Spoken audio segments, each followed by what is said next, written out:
Mas aí a gente entra na nossa última fase da aula. A gente pode continuar? A gente vai fazer a questão agora. Bom, a gente viu então algumas coisas que não estavam na lei, que chegou na jurisprudência, de forma de súmulas, entendimentos da STF, da STJ, entendimentos do FONAGE. Mas um ponto, pra gente que espera uma prova interdisciplinar, né? Quando leis se concorrem entre si em alguns pontos, se torna um pouco mais interessante para o nosso examinador.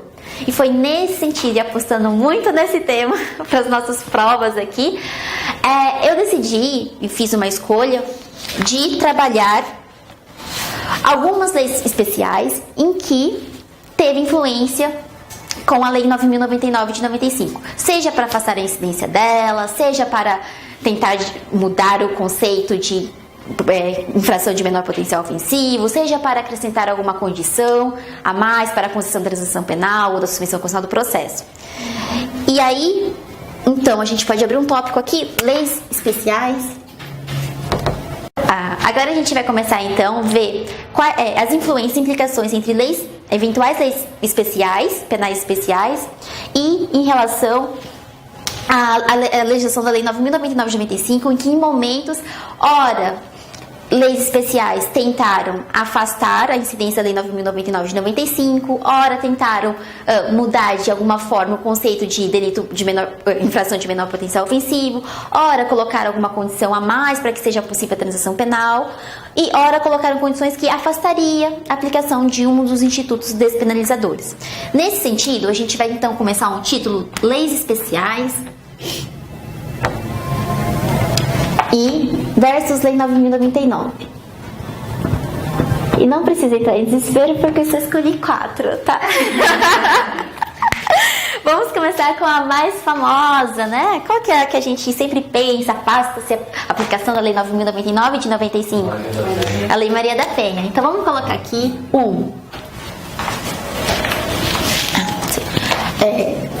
Lei 11.340 de 2006 versus Lei 9.099 de 95. É claro que quando vocês tiverem legislação penal especial, vocês vão ver isso com muito mais cuidado. Mas nessa tentativa de integrar as matérias e fazer conexão de ideias, vamos ver um pouquinho então a implicação da Lei Maria da Penha, Lei 11.340 de 2006 com a Lei 9.099 de 95. Alguém tem uma ideia? Como surgiu essa alteração e por que surgiu, enfim? E qual foi a questão aqui de... Por que se perguntamos se a Lei 9.099 de 95 se aplica ou não a Lei Maria da Penha 11.340 de 2006? Por que dissemos isso? Por que a gente diz isso? Bom, primeiro, porque a Lei 11.340 de 2006, ela alterou a pena da lesão corporal no âmbito da violação no âmbito doméstico familiar, mas lá no Código Penal, que é o 129, parágrafo 9º. Antes, esse crime tinha uma pena, se não me engano, de 3 meses a 1 ano. E com a lei, passou a ter uma pena de 3 meses a 3 anos.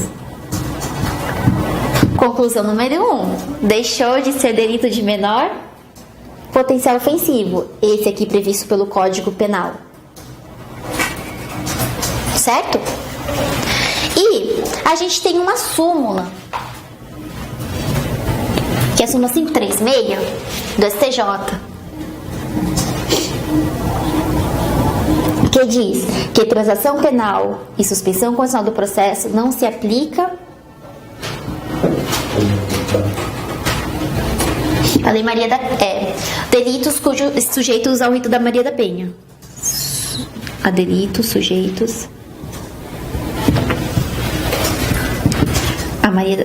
ao rito da Maria da Penha. Lei Maria da Penha. E o próprio artigo 41 afastou a aplicabilidade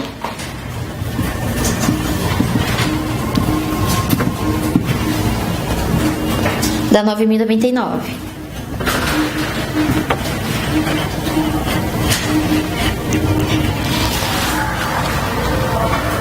Certo? E aí, o que acontece? O que significa dizer isso? Significa dizer que, independentemente da quantidade de pena, os delitos praticados com violência doméstica e familiar contra a mulher não será considerados infração de menor potencial ofensivo.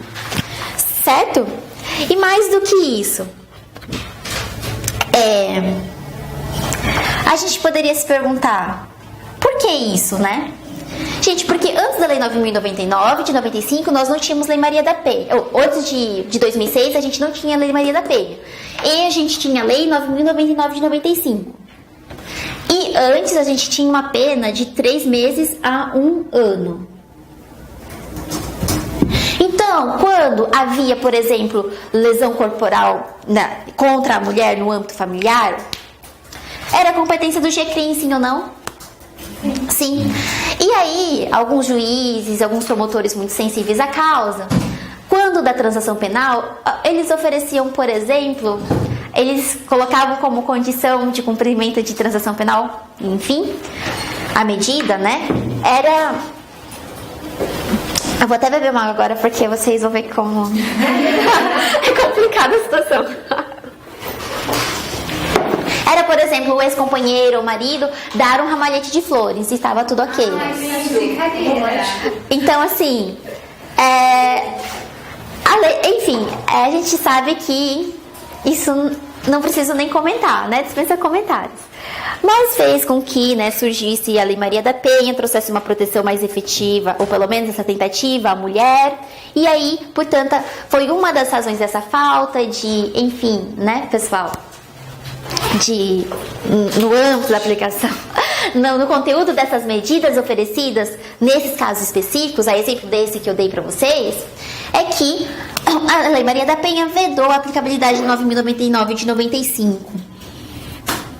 E mais do que isso, veio a súmula 536 do STJ, para dizer que esses institutos despenalizadores não se aplicam aos delitos sujeitos ao rito da Lei Maria da Penha, certo?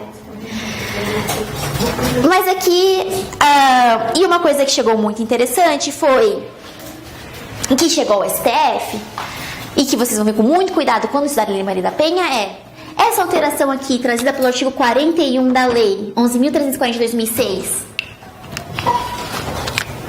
é constitucional? Então, o STF recebeu para analisar a ação direta de constitucionalidade número 19, que disse, sim, o artigo 41 está conforme a Constituição. E é claro que todos os meandros dessa decisão vocês vão ver especificamente na aula de Lei Maria da Penha, Legislação Penal Especial, mas eu só queria sinalizar aqui, né, essa interferência entre a Lei Maria da Penha e a Lei 9.099 de 95, tudo bem? Só uma ideia introdutória mesmo. Então, tudo bem, a gente vai mudar de lei. Vocês lembram qual era a primeira condição? E aqui agora a gente vai colocar a lei 9.605 de 98. Quem é a lei 9.605 de 98? Lei ambiental, certo? Na lei ambiental, será que trouxe alguma novidade ou tentou trazer alguma novidade para fins dos institutos despenalizadores da transação penal e suspensão constitucional do processo quando envolvido delitos ambientais? Alguém me recorda, por favor, qual era a primeira condição que o juiz, que era o teor da proposta de submissão constitucional do processo, proposta pelo Ministério Público e, enfim, oferecida pelo juiz, oferecida pelo Ministério Público e proposta pelo juiz ao acusado? Era a reparação do dano, salvo impossibilidade, certo? Lá, a reparação do dano é uma das condições possíveis a serem estabelecidas pelo juiz quando da concessão do benefício da suspensão constitucional do processo. Mas não é um requisito que condiciona esse oferecimento. O que não ocorre na lei ambiental. Porque na lei ambiental, no artigo 27, a reparação do dano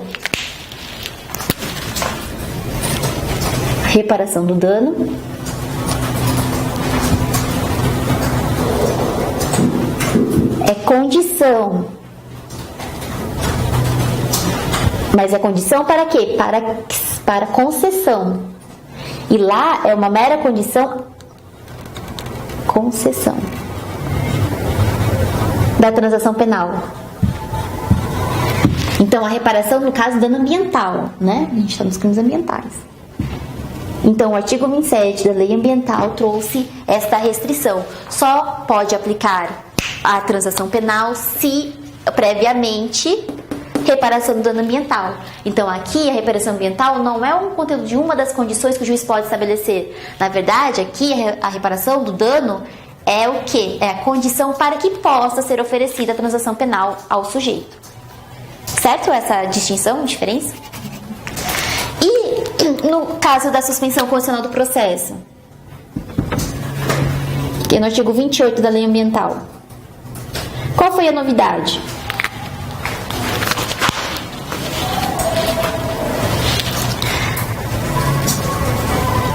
Que o juiz só vai declarar extinta a punibilidade se o sujeito comprovar que reparou o dano ambiental.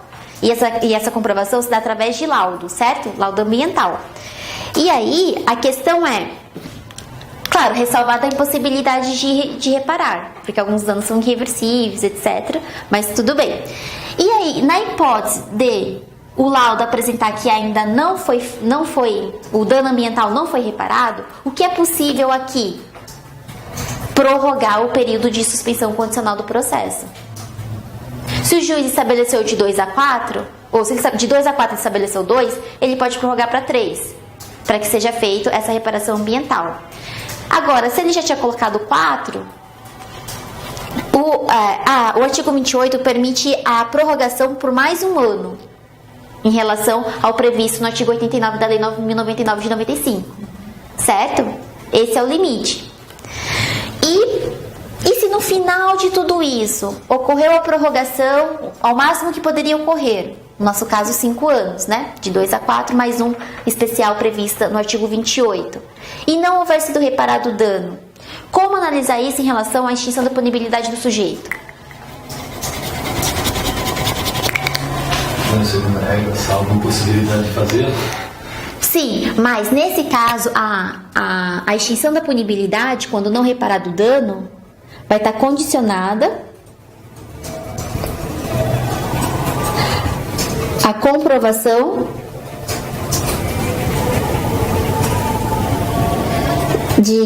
da realização das medidas necessárias para tanto. Para reparar o dano. Então volta a correr o processo? Se ao final do período de prorrogação, toda a prorrogação máxima possível, prevista pelo artigo 28, não for, o laudo ainda constatar que o dano não foi reparado, para que haja extinção da punibilidade, o sujeito tem que comprovar que fez todas as medidas necessárias para que o dano fosse reparado. Que ele tomou tudo que ele podia fazer, ele fez. Nesse sentido, certo? E se ele fez tudo que podia fazer, realizou todas as medidas necessárias e não reparou o dano, ainda que esse não tenha sido reparado integralmente, ocasionará a extinção da punibilidade. Mas cabe esse ônus à pessoa que usufrui esse benefício provar de que fez todas as medidas que eram necessárias. Certo? Essa é a implicação da lei ambiental em relação a 9.099 de 95. E a nossa próxima lei? Alguém imagina uma aí? A Maria da Penha já foi, tá?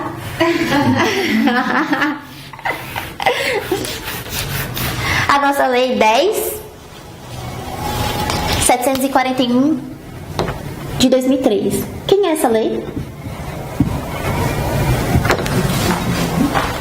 Não. É o Estatuto do Idoso. Mas o que tem a ver, né? O Estatuto do Idoso com a Lei 9.099 de 95 a essa hora do dia? Bom, o artigo 94 da Lei 10.741 de 2003. Vou ler para vocês o artigo 94 só para vocês entenderem. Artigo 94 do Estatuto do Idoso. Aos crimes previstos nesta lei, cuja pena máxima privativa de liberdade não ultrapasse 4 anos, aplica-se o procedimento previsto na Lei 9.099 de 95 e subsidiariamente no que couber as disposições do Código Penal e do Código de Processo Penal. Qual é, então, a problemática trazida pelo Estatuto? Tem casos que podem e casos que não podem, né? Dependendo da quantidade. Ele diz que aos crimes previstos nesta lei, Estatuto do Idoso, cuja pena máxima privativa de liberdade não ultrapasse 4 anos, aplica-se a Lei 9.099 de 95. Tem alguma incoerência aí?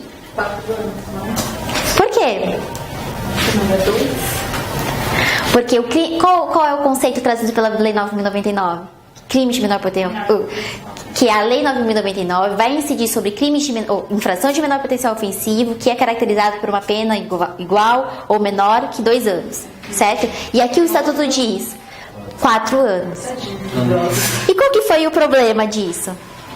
Qual que é a problemática disso? Bom, vamos pensar. O Estatuto do Idoso foi criado para proteger de uma forma mais efetiva e de forma especial os idosos, né? E quando você aumenta o número da pena máxima para quem se dá da Lei 9.099 de 95, em tese você estaria dando um tratamento mais brando para as pessoas que praticam crimes contra os idosos do que contra as pessoas comuns. Porque os crimes contidos no Estatuto do Idoso não são crimes praticados por idosos. São crimes praticados contra os idosos. Então, a questão ficou, não seria incoerente da finalidade do Estatuto do Idoso em conferir uma maior proteção a este grupo específico com essa abertura dada pelo artigo 94 da Lei 10.741 de 2003? Mas é pelo fato do rito sumaríssimo ser mais concentrado, mais rápido? Porque são idosos, né? Sim, mas no caso... Porque eles já são idosos. Sim, mas esse argumento a gente chama para mais um outro aspecto. Mas no caso aqui se questionou. Bom, mas se eu praticar... Vou dar um exemplo. A apropriação indébita. No 168 do Código Penal, pena de 1 a 4 anos. Bom, se eu olhasse para a Lei 9.099, caberia ali no máximo a suspensão contra o processo, certo?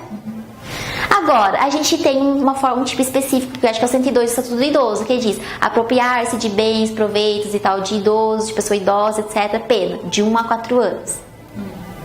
Então, pensou-se, nesse caso, a apropriação indébita contra o idoso de 1 a 4 anos, que é previsto no Estatuto do Idoso, em razão do artigo 94, que aplica a Lei 9.099 para os crimes cuja pena máxima privativa de liberdade é até 4 anos, o que as pessoas poderiam pensar?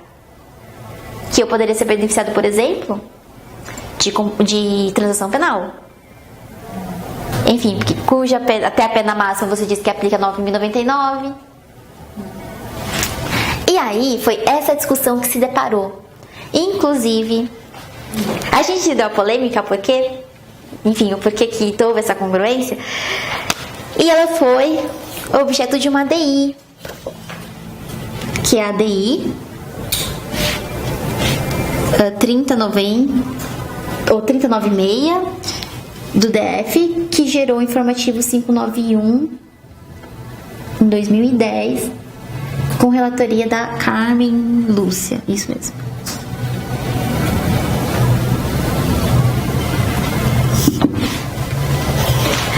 E quem ajuizou essa ADI foi o Procurador-Geral da República na época.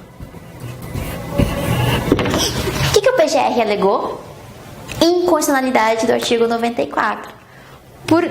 Em razão desse conflito de finalidade entre o Estatuto e a Lei 9.099 estabelecida pelo artigo 94, e outra, ele disse, toda vez que a lei disse crime de infração de menor potencial ofensivo, ela definiu o que é um crime de menor potencial, uma infração de menor potencial ofensivo, que foi o que a Lei 9.099 fez.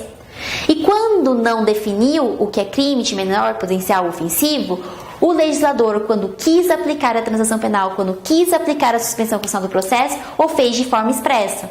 Tal como exemplo, a antiga redação do artigo 291 do CTB, que embriaguez ao volante, salvo engano, tinha pena máxima até 3 anos, mas permitia de forma expressa a aplicação da transação penal. E o Estatuto do Idoso não fez nenhuma coisa nem outra. Não definiu que era crime de menor potencial ofensivo e não fez essa ressalva expressa à aplicação ou não dessas medidas despenalizadoras. E que a Carmen Lúcia entendeu dessas alegações do PGR? Ela julgou parcialmente procedente.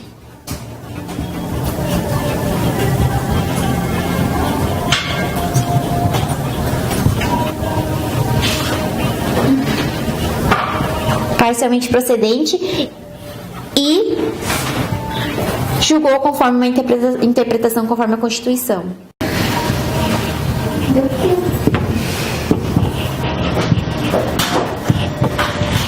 E deu interpretação conforme a Constituição.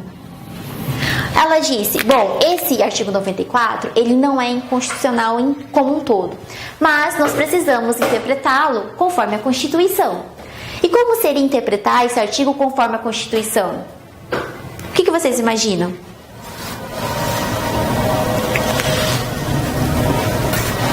E tem a ver com o seu argumento, que você colocou no início. Ah, porque eles já são, enfim. Processos um pouco mais rápido, né? Perdão da brincadeira, mas um pouco mais rápido. Sim, relatora Carmen Lúcia disse, olha, vamos interpretar no seguinte sentido. É claro que a polêmica aqui são os delitos com pena máxima maior que 2 anos e menor igual a 4 anos, certo? A polêmica é essa. Beleza. Então ela vai dizer, olha, vamos interpretar conforme a Constituição o artigo 94 no seguinte sentido. Em relação aos delitos cuja pena máxima é maior que 2 anos e menor que 4 anos, a interpretação deve se dar que a Lei 9.099 se aplica ao Estatuto do Idoso estritamente no seu aspecto processual. Mas isso não significa que a pessoa, autor dos fatos, que praticou crime contra o idoso, cuja pena máxima é maior que 2 e menor ou igual a 4 anos, vai ser beneficiado pelas medidas despenalizadoras. Ela disse, vai se aplicar apenas aos aspectos procedimentais, aos aspectos processuais, por razão disso do que a Estela disse, né? Porque as pessoas idosas já estão numa idade avançada, que não poderiam esperar a demora provocada por um julgamento por um rito ordinário, um rito sumário, e para posteriormente ajuizar uma ação civil ex delicto. Né? Então, assim, foi nesse argumento de celeridade mesmo, em razão da idade avançada dessas pessoas, desse grupo específico. Então, só para fazer um quadro e a gente não se perder, o que significa dizer que só vamos aplicar os aspectos processuais? Que vai ser um risco sumaríssimo, né? Ó, vamos fazer uma tabela. Crimes, pena menor que 2 anos, crimes, pena maior que 2 anos, mas menor ou igual a 4, e crimes cuja pena é maior que 4 anos. Significa dizer o seguinte, aqui nos crimes, pena menor ou igual a 2 anos, continua sendo uma infração de menor potencial ofensivo, sim ou não? Ou seja, ele é apurado mediante termo circunstanciado, TC? Sim ou não? Competência do GCRIM? Competência do GCRIM. E, agora, possibilidade de audiência preliminar? E na audiência preliminar nós temos o quê? Composição e transação. Sim ou não? E uma vez iniciado, recusar a transação penal, cabe ao Ministério Público oferecer denúncias e presença requisitos de indícios de autoria e materialidade. Então, quando iniciado o processo, o rito vai ser sumaríssimo. Aqui a gente até fez uma revisão. Dúvida aqui? Nenhuma dúvida. Vai, crimes cuja pena máxima, né? A gente tá vendo aqui. É maior que 4 anos. Não é infração de menor potencial ofensivo, concorda sim ou não? Com certeza. É apurado mediante inquérito policial e não sobre TC, sim ou não? Competência do juiz singular. Possibilidade de audiência preliminar? Não, audiência preliminar não é possível. Portanto, composição civil? Também não, porque acontece dentro da audiência preliminar. Transação penal? Também não. E iniciado o processo com esse oferecimento da denúncia e consequente recebimento dela, o rito qual é? Maior que 4 anos? Ordinário. Então cabe a gente ver isso aqui, não é? Sim ou não? Segundo esse entendimento que foi no ADI, ok? Crimes cuja pena máxima é maior que 2, mas menor ou inferior a 4, menor ou igual a 4 anos. É um crime de menor potencial ofensivo? Não. Não é crime de menor potencial ofensivo. Portanto, é apurado mediante TC? Inquérito policial, certo? É competência do GCRIM? Não, juiz singular. É aplicável possibilidade de audiência preliminar? Não. E, portanto, cabe composição civil? Cabe transação penal? E se não cabe isso, cabe ao promotor de justiça, uma vez de autoria e materialidade, oferecer a denúncia e respectivo recebimento, quando dá início ao processo. Iniciou o processo, qual é o rito? Sumaríssimo. Isso significa, em uma forma esquemática, dizer qual foi o entendimento do STF quando analisou essa ADI. Dizer, olha, esses crimes cuja pena máxima é maior que 2 anos, inferior ou igual a 4 anos, eles não são crimes de menor potencial ofensivo, eles são apurados mediante inquérito policial, portanto, julgado por um juiz singular, portanto, não há audiência preliminar. Até porque, gente, a audiência preliminar iniciou o processo, né? E a gente viu que se aplica os aspectos processuais. Então, não há sentido de ter composição e transação penal, porque não se aplica, foi o entendimento do STF, mas no rito, sumaríssimo. Sumaríssimo por quê? Em razão da sua suposta maior celeridade, e que garantiria de uma forma mais efetiva os direitos desse grupo específico dos idosos. Ficou um pouco claro aqui, agora, nessa tabelinha, dizer qual foi exatamente a questão da jurisprudência? Então, lembrem-se. E aqui tem um enunciado, isso aqui tem um enunciado muito interessante, que é o enunciado do enunciado 122.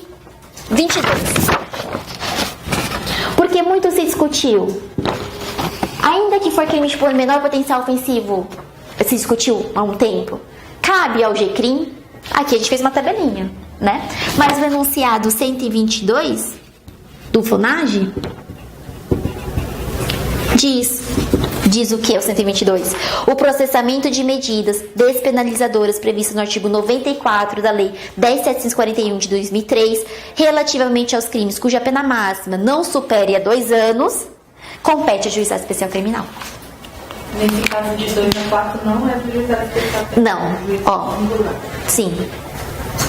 O que vai aplicar? O rito sumaríssimo. Mas tudo que vem antes, e a gente sabe que a transação vem antes, a compensação vem antes, uma fase pré-processual que a gente viu, tudo isso não se aplica, mas somente o rito. Essa tabelinha eu tentei fazer de uma forma mais didática que vocês conseguirem, mas assim foi nesse sentido, entender qual foi a polêmica. A polêmica foi aqui.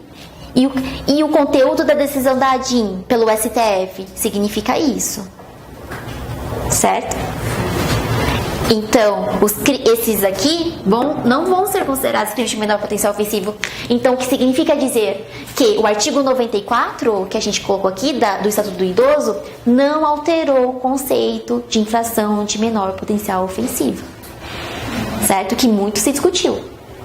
Mas, enfim, o STF deu uma direcionada aí nesse sentido. Sim ou não? Alguma dúvida em relação aqui? Eu também já estou cansada. Mas eu juro que a gente tá acabando. Ah, é a última agora. Eu contei errado. Desculpa. Aí que uma eu tinha contado implicitamente na minha cabeça. Mas é rápido, é rápido, é rápido. E a próxima lei é a Lei 9.503 de 97. Quem que é a 9.503 de 97? Código de Trânsito, CTB, exato. E o que o CTB trouxe pra gente da Lei 9.099 de 95, a implicação? Bom, a gente viu que a Lei Maria da Penha afastou. A Lei Ambiental adicionou alguns requisitos, tanto para a concessão da transação penal e em relação à suspensão constitucional do processo. E aqui, no CTB? Você comentou daquele que a pena máxima é 3 anos, mas... Esse foi um exemplo que eu dei da antiga redação do 291 do CTB. Que quando ele fez uma ressalva que caberia a transação penal quando a pena ainda era de 3 meses a 3 anos, que ultrapassava a competência de juizado especial criminal. Mas no Estatuto do Idoso eles não fizeram isso e por isso surgiu toda a questão. Mas nossa objeto de discussão é o artigo 291, a atual redação. Na sua atual redação. Por quê? Diz o 291 do CTB que aplica-se aos crimes cometidos na direção de veículo automotor a Lei 9.099 de 95. Tudo bem. Mas no parágrafo 1º, ele restringe a aplicação da transação penal quando? Nos casos de... crimes de trânsito. Nos crimes de trânsito de lesão corporal culposa. Lesão corporal culposa. Há 3 situações. A primeira é se ele estiver sob influência de álcool, né, outra substância. A segunda, em termos nossos, se praticar racha. Enfim, racha. Ai, meu Deus. Racha. Vai. Eu vou ser. Agora. Sim. Racha entre aspas aqui, né? Depois vocês lêem os termos bonitinhos lá que aparecem na lei. E a última, se a velocidade superior a permitida em 50 km. Superior. Máxima permitida em 50 km. Então se a via é 70 km, ele caminhou 120, né? 70 mais 50, 120. Então, essas hipóteses aqui, no caso de lesão corporal leve, vai afastar a incidência dos artigos 74, afasta 74, 76 e 88. E agora que a gente já sabe a Lei 9.099, significa dizer que lesão corporal culposa, no caso de, se for em razão, você estiver sob influência de álcool, estiver numa situação de racha ou na velocidade superior máxima de 50 km, não se aplica o 74, 76 e 88. 74, composição civil dos danos. 76, transação penal. E 88, a natureza da ação penal pública condicionada à representação. Então, lesão corporal culposa praticada nesse contexto não admite, segundo o CTB, a lei do CTB, composição civil dos danos, transação penal, e a ação penal continua sendo o quê? Pública incondicionada, segundo a CTB. Sim? Interessante, né? A gente nunca ia lembrar isso do CTB, eu acho. E, graças a Deus, vamos terminar. Ficou alguma dúvida em relação a isso? Eu tô em relação à minha dúvida de sobrevivência, né? Após essa aula. E a gente tá acabando e agora é o último. E vocês vão entender porque eu deixei ele por último. Quem é a nossa Lei 11.343 de 2006? Droga. Essa sim, né? Bom, gente, pra gente que tá prestando prova para a Defensoria Pública, é importante a gente ter algumas coisas em mente, né? Por exemplo, de a gente ter a noção do nosso sistema carcerário, etc e tal. Quando a gente olha para isso, no nosso último censo, a gente bateu a casa dos 700 mil, foi isso? Bateu uma casa dos 700 mil. E a preponderância foi crimes patrimoniais, e por isso eu exemplo para vocês da profissão indébita lá, no caso do Estatuto do Idoso, e junto com ela o tráfico de drogas, certo? Bom, e o que a gente vai falar hoje, nesse aspecto da Lei 9.099 em relação à Lei de Drogas, é o artigo 28. Aí você vai dizer, pô, mas o artigo 28 não prende ninguém. Não prende ninguém. Mas ela tá na Lei de Drogas, que é uma das responsáveis pelo encarceramento em massa. Então ela se torna um atrativo pra gente? Se torna um atrativo, né? Por ter um examinador que tá antenado a querer um futuro defensor público, vamos dizer, mais consertando com a realidade, é chegar no nosso dia a dia e verificar então, bom, como é que então o artigo 28 chega aqui pra gente com implicação à Lei 9.099 de 95? Em primeiro lugar, o artigo 28 a gente sabe de que a gente está falando 28, né? Portar drogas para consumo pessoal, etc e tal. Qual é a pena do artigo 28? Privativa de liberdade? Não temos. Exatamente, nós não temos. A pergunta que se faz é: cabe transação penal, suspensão condicional do processo para o artigo 28, se o nosso parâmetro, o pressuposto inicial é o quanto da pena abstratamente combinada, mínima no caso da transação penal e máxima no caso da transação penal e mínima na suspensão condicional do processo? Temos esse parâmetro? Não, nós não temos. Então, muito se discutiu, aplica-se ou não aplica-se ou não a transação penal e a suspensão condicional do processo no âmbito do artigo 28 da Lei de Drogas. Primeiro, a discussão. A competência é do juizado especial estadual. Isso foi também objeto de tese do STJ recentemente. Certo? Em segundo lugar, cabe sim transação penal e suspensão condicional do processo no artigo 28. Que também foi uma das teses do STJ. Tudo bem pra vocês? Mas não é isso que eu gostaria de trazer de diferente, porque isso a gente pode ler no STJ, lá nas 12 teses, e lembrar dessa relação, de que é competência do juizado especial criminal no âmbito estadual e de que é possível a suspensão condicional do processo e a transação penal. Mas a pergunta que se faz é: a condenação por artigo 28 gera reincidência?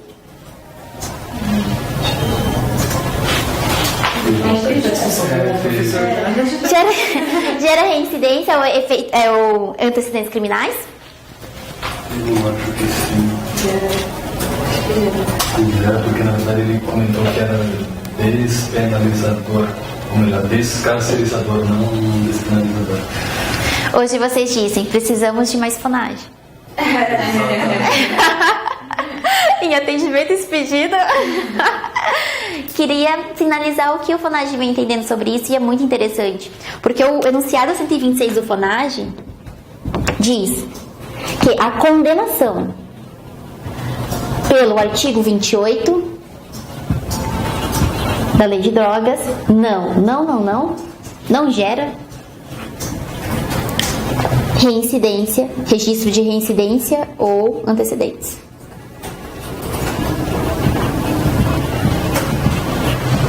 E nem antecedentes. Interessante, FONAGE, né? Mas uma outra questão é, e aqui, porque eu disse pra vocês, a transação penal não gera reincidência, mas gera apenas um registro interno do Poder Judiciário para fim de controlar aquele requisito dos 5 anos. Sim ou não? O artigo 28, ele entra nesse parágrafo 4º do artigo 76, que faz essa ressalva de que nova condenação, que diz o 76 parágrafo 4º, só pra gente ver a parte final, que não importará em reincidência, sendo registrada apenas para impedir novamente o mesmo benefício do prazo de 5 anos. Ou seja, a minha pergunta é, o artigo 28, ele será registrado internamente para fins de impedir nova transação penal num período de 5 anos? Eu acho que não, porque não compatível, né? Ele pode, né? Não, você Mas pode se ter teve- tantos benefícios quanto forem necessários, Mas se porque teve é só transação uma penal, exceção. teve transação penal em relação ao artigo 28. É essa a pergunta, né? Sim. Aí tem um novo. Isso tem que fazer isso mesmo. Tipo, isso significa dizer, em termos práticos, se vocês responderem não gera registro, significa que se eu fui para o juizado especial criminal pelo 28 e eventualmente eu volto por uma desobediência, um desacato, que eu tenho certeza que é da competência do GCRIM, do desacato, significa dizer que quando eu estivesse no desacato, não teria problema eu ser beneficiada pela transação penal. Agora, se vocês me disserem sim, vale essa restrição, e portanto, quando eu tiver cometido posteriormente o crime de desobediência, eu não teria esse direito à transação penal. Sim? Então é a colocação. Esse artigo 28 aqui, ele incide na restrição da nova transação penal? Acho que vocês vão amar cada dia mais o FUNAG. Nossa, deixa eu me encontro. Enunciado 115, que diz: a restrição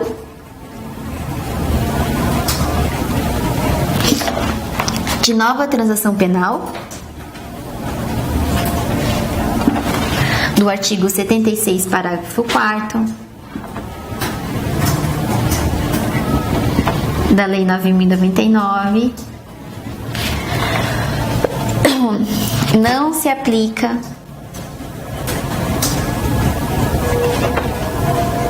ao crime do artigo 28 da Lei de Drogas.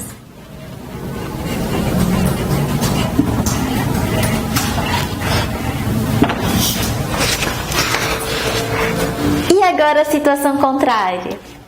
Que situação contrária, Dai? Bom, eu cometi desobediência, cumpri transação penal, beleza. Mas um dia não muito bom, né? Fiz uso dos meus supostos, né, pessoal? Obviamente.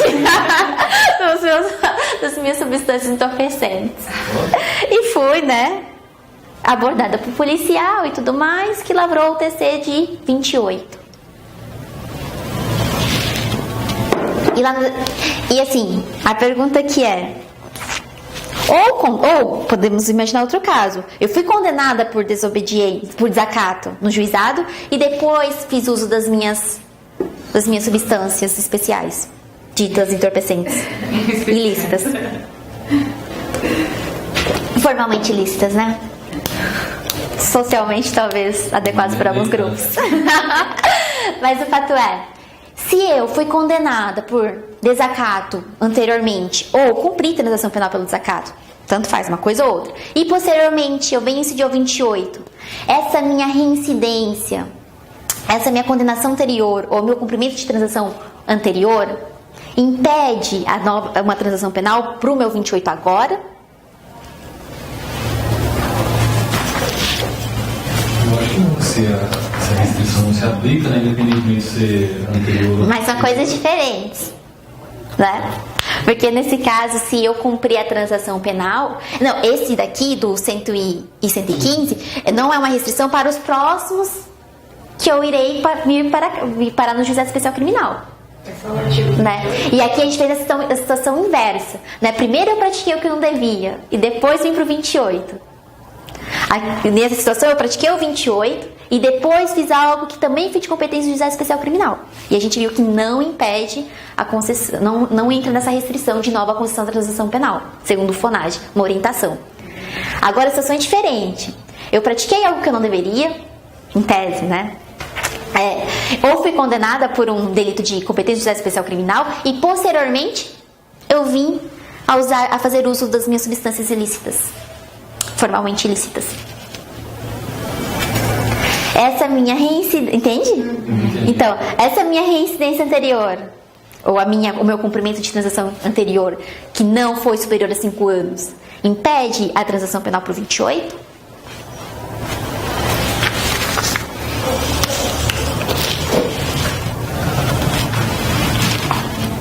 Vocês queriam que fosse qual o resultado disso tudo? Eu não entendi. Acho que eu angariei fãs do FONAGE hoje. Com certeza. Diz o enunciado 124 do FONAGE, a reincidência. Se falar que estiver vendo esse vídeo, Ah, não, gente, Vai com o FONAGE aí. beijo pra gente. Decorrente pelo que constitucional, porque eles assumem mais cinética. de sentença. Quem trabalha com De sentença condenatória. E a existência. Vocês conseguiram fazer essa diferença? Ou ficou confuso? Não, deu pra perceber. De transação penal anterior? Gente, se vocês respondem isso para o seu examinador de segunda fase, vocês podem errar tudo dali pra frente. Já tá ok. Aprovação. A tua posse já tá garantida. Imagina você. Favorável, tem que ser coisa boa. Você imagina, nossa, você fala da lei, depois você fala da jurisprudência e ainda cita o FONAGE. Nossa senhora. O examinador não vai querer te perder nunca. Mas por isso que eu tô te falando, velho. Essa aula que a gente tá tendo aqui é pra participar da banca. Né? A gente tenta preencher os buraquinhos, mas ele não impede a aplicação. Não impede das medidas despenalizadoras do artigo 91. Despenalizadoras. E pelo menos a jurisprudência está evoluindo, né, no caminho certo, né? Começa pelo FONAGE, quem sabe, né? Mas o STJ e o STF, eles têm levado o FONAGE em consideração? Em alguns pontos eles citam, né? Quando convergem, um reforço argumentativo, talvez. Mas o bom é que a dinâmica do juizado tende a observar as instruções. Na verdade, é o que deixa a pessoa dentro ou fora, né?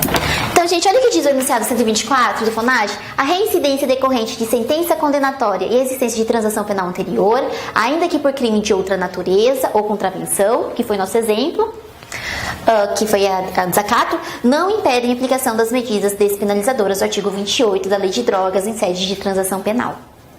Amém. Sim? Então, foi com essas considerações. E aí... Bom, isso daqui foi mais interessante, né? Como o FONAGE vem dando esse tratamento. Porque em relação às 12 teses do STJ foi dizer que a lei de drogas é de competência do GECRIM do âmbito estadual e de que cabe suspensão em transação penal.